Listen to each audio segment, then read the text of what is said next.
Hello everyone.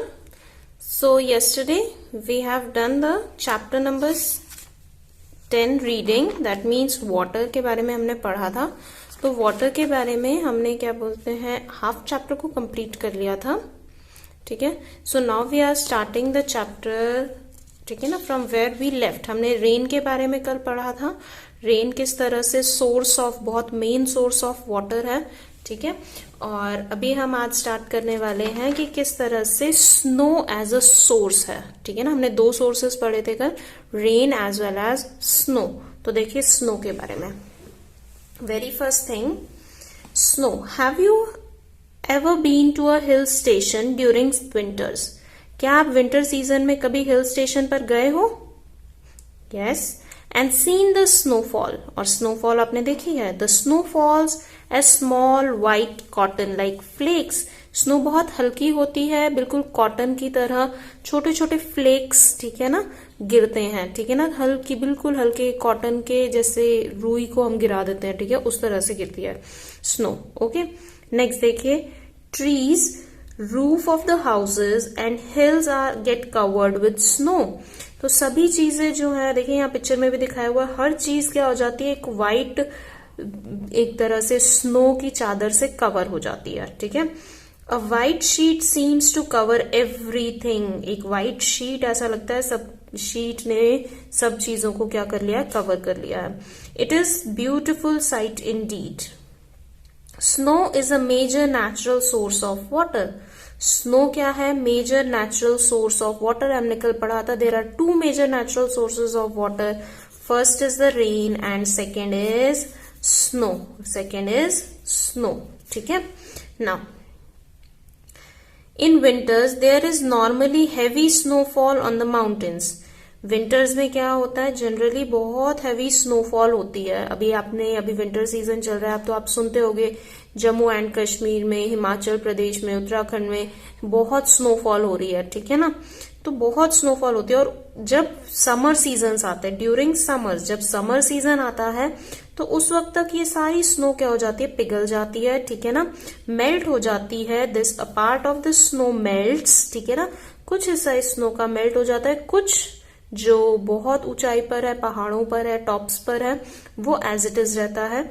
ठीक है ना, तो कुछ पार्ट जो लोअर एरियाज में है, लोअर एरियाज में वो मेल्ट हो जाता है एंड चेंजेस इनटू वाटर. बर्फ पिघल के क्या बनेगा, वाटर बन जाएगा. This water flows down the mountains. ये वाटर जो है माउंटेन से, पहाड़ों से नीचे आता है into the river and lakes. ठीक है ना, रिवर्स में और लेक्स में. Is that clear? सो क्या होता है, बारिश, जो आपका समर सीजन है वहां पे जो स्नो विंटर में डिपॉजिट हुई है वो मेल्ट हो जाती है. मेल्ट होने के बाद क्या बनता है, वाटर बन जाता है. मेल्ट होने से क्या बनेगा, वाटर बनेगा. और ये वाटर कहाँ चला जाएगा, रिवर्स में चला जाएगा. और रिवर्स क्या है, सोर्स ऑफ वाटर. रिवर्स क्या है, source of water. Okay. Next देखिए, the rivers and seas of India. Rivers और सी इंडिया के. So look, there are many places which are located on the bank of river. बहुत सारी जगहें हैं जहां जो क्या है, बैंक के, नदी के किनारों पर बसी हुई है. फॉर एग्जाम्पल वाराणसी है. ठीक है ना, और हमारी सिटी भी है. ठीक है, और दिल्ली है, यमुना के किनारे पर. आगरा है यमुना के किनारे पर. ठीक है ना. सो ये जो क्या बोलते प्लेसेस हैं, ये कहाँ है, बैंक्स ऑफ रिवर, नदी के किनारों पर बसी हुई है. ठीक है. Now look, come to the next page. Write the name of a place which is located on the bank of a river. किसी एक प्लेस का नाम लिखना है, कौन सी बैंक, नदी के किनारे पर वो बसी हुई है, हमें वो लिखना है. ओके. सो देखिए, प्लेस इज, हम लिख सकते हैं आगरा और दिल्ली. ठीक है ना, कुछ भी लिख सकते हैं हम, जो हमें पसंद है. कहाँ पे बसी हुई है, यमुना. कहाँ पे, यमुना रिवर के बैंक्स पर. Now look at the, do you know, the longest river of the world is Nile in Egypt. सबसे बड़ी जो रिवर है दुनिया की वो कौन सी है, नाइल रिवर. कहाँ पे है, इजिप्ट में है. और इंडिया की सबसे बड़ी रिवर कौन सी है, गंगा. कौन सी है, Ganga. Okay. Now look, India is a land of many rivers. India में बहुत सारे रिवर्स हैं. The major rivers of North India are Indus, Brahmaputra, Ganga, Yamuna, Sutlej, बीस, चेनाब। नॉर्थ इंडिया में जो रिवर्स हैं उनके कुछ के एग्जाम्पल्स आपको दिए हुए हैं। इंडस जो पाकिस्तान में चली जाती है, इंडिया में हिमालय से निकलती है और फिर वो बहती हुई कहाँ चली जाती है, पाकिस्तान में एंटर कर जाती है। And then it falls in Arabian sea और फिर वो जाके अरेबियन सी में गिर जाती है। ब्रह्मपुत्रा, ठीक है, निकलती तिब्बत से है और चाइना से होती हुई इंडिया में आती है, ठीक है ना, तो इंडिया की मेन रिवर में काउंट होती है, बहुत बड़ी रिवर है। देन गंगा, गंगा तो हमारी पायस नदी है। यमुना, यमुना भी है। सतलुज, बीस, चेनाब, ठीक है ना। The main rivers of South India, इसी तरह से जो सदर्न पार्ट ऑफ इंडिया है, साउथ इंडिया आपने पढ़ा होगा सदर्न इंडिया एसएसटी में, that are Krishna, Kaveri, Godavari, Mahanadi, Narmada, okay, and Tapi. ये कुछ रिवर्स हैं साउथ इंडिया की हमारी, okay. Now India is surrounded by the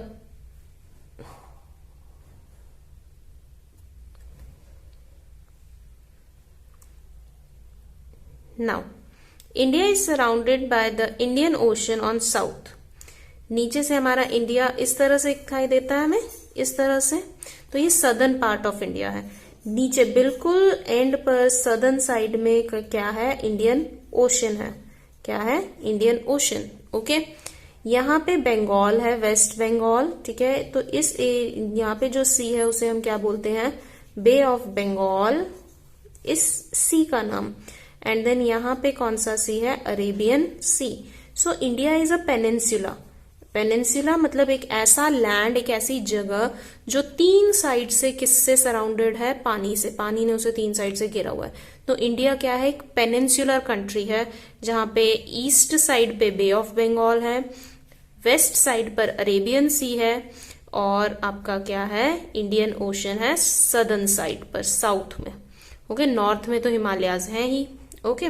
so देखिए, India is surrounded by Indian ocean on south, bay of Bengal on east and Arabian sea on west side. तो इस picture को हम याद रखेंगे, India, bay of Bengal, Arabian sea और Indian ocean, okay. Now utility of reverse, utility of reverse, utility मतलब usefulness, ठीक है ना, कि किस तरह से जो रिवर्स है वो हमारे लिए यूजफुल है, ओके। सो देखिए, river water is sometimes diverted into canals. River water को कभी कभी क्या कर दिया जाता है, डाइवर्ट करके कैनल्स में ले आते हैं, ठीक है ना, उनका रास्ता बदल के, डाइवर्ट करना, रास्ता बदलना, कैनल्स नहरें, नहरों के थ्रू उनका रास्ता बदल दिया जाता है। This water is to be used for irrigating the fields. अब जिन एरियाज में बारिश नहीं होती है, फील्ड्स तो वहां भी हैं, खेत तो वहां पर भी हैं, और खेत है तो सिंचाई के लिए पानी भी चाहिए। सो जहां पर बारिश नहीं होती है या कम बारिश होती है, उन एरियाज में जो कैनल वाटर है, जो नहरों का पानी है, उससे क्या होता है, इरिगेशन होता है, okay. Now look, rivers are a useful source of energy. Rivers source of energy भी है। देखिए यहाँ पर आपको पिक्चर दिखाई हुई है, दिस इज अ डैम। ये क्या है, एक डैम है। डैम आप लोगों को पता है, एक बहुत बड़े बड़े रिजर्वॉयर्स, ठीक है ना, जितना हम इमेजिन नहीं कर सकते, इतने बड़े बड़े रिजर्वॉयर्स हैं, जिसमें हम क्या करते हैं, पानी को स्टोर करते हैं। क्या करते हैं, पानी को स्टोर करते हैं। और देखिए, do you know the electricity generated by using water is called hydro electricity. यहाँ पे हाइड्रो का मतलब है वाटर से रिलेटेड, इलेक्ट्रिसिटी मतलब जो इलेक्ट्रिसिटी पानी से बन रही है, जो इलेक्ट्रिसिटी पानी से बन रही है, वाटर से बन रही है, हाइड्रो इलेक्ट्रिसिटी, ठीक है। सो डैम्स में जो पानी स्टोर होता है उसका यूज करके क्या बनाई जाती है, इलेक्ट्रिसिटी बनाई जाती है, जिसकी वजह से आपके घर में लाइट्स, फैंस सब चलते हैं, ठीक है। सो आपके अगर आसपास में कोई ऐसा डैम है तो आप जरूर विजिट कीजिए, और किसी भी एक डैम का नाम यहाँ पे लिखने के लिए आपको कहा गया है, बट मैं कहूंगी कि जो आपके सबसे नियरेस्ट हो, पहले आप ढूंढिए कि आपके सबसे नियरेस्ट रीजन में कौन सा डैम है, ठीक है ना, और कौन सी नदी के ऊपर उस डैम को बनाया गया है, ठीक है। And write down the name, और write down the name in comment box also, so that मुझे भी डिफरेंट सिटीज के डैम्स के बारे में पता चल जाए, okay. Now a dam stores river water in it. अब ये बताया है कि किस तरह से हम इलेक्ट्रिसिटी बनाते हैं। ये जो बड़े बड़े डैम्स हैं ये क्या कर रहे हैं, स्टोर कर रहे हैं पानी को, बहुत सारा पानी, ठीक है। This stored water can then be use to generate electricity. इस पानी से फिर हम क्या कर सकते हैं, इलेक्ट्रिसिटी जनरेट कर सकते हैं। कैसे?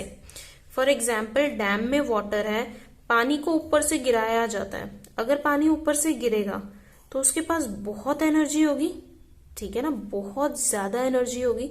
इतनी ज्यादा एनर्जी की वजह से कुछ मशीन्स होती हैं, टरबाइंस जिन्हें हम बोलते हैं, क्या बोलते हैं, टरबाइंस। टरबाइंस के ब्लेड्स घूमते हैं और टरबाइन किससे जुड़ा होता है, जनरेटर से। किससे? जनरेटर से। और जनरेटर क्या करता है, इलेक्ट्रिसिटी प्रोड्यूस करता है। जनरेटर क्या बनाता है, इलेक्ट्रिसिटी बनाता है। जैसे हमारे घर पे लाइट चल जाती है तो इन्वर्टर्स, जनरेटर्स, इन्वर्टर्स इलेक्ट्रिसिटी नहीं बनाता है, वो स्टोर करता है सिर्फ, ठीक है ना, चार्जिंग से। लेकिन जनरेटर इलेक्ट्रिसिटी को क्रिएट करता है, बनाता है, ठीक है ना। सो टरबाइन से कौन कनेक्टेड है, जनरेटर। जब टरबाइन की ब्लेड्स घूमेंगी तो जनरेटर हिलना स्टार्ट होगा, मूवमेंट करना स्टार्ट हो गए उसके हैंडल्स में, और जनरेटर में क्या बनेगी, इलेक्ट्रिसिटी बनेगी, ठीक है ना।